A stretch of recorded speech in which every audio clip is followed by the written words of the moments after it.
दोन नद्यांचा संगम या ठिकाणी आपल्याला पाहावयास मिळतो।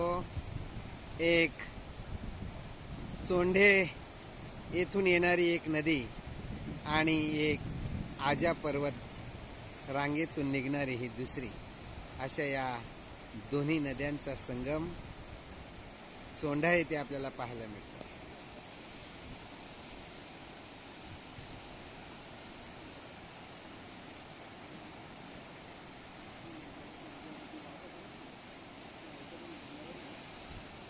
शहापूर तालुक्यातील डोळखाम परिसरातील या दोन्ही नद्या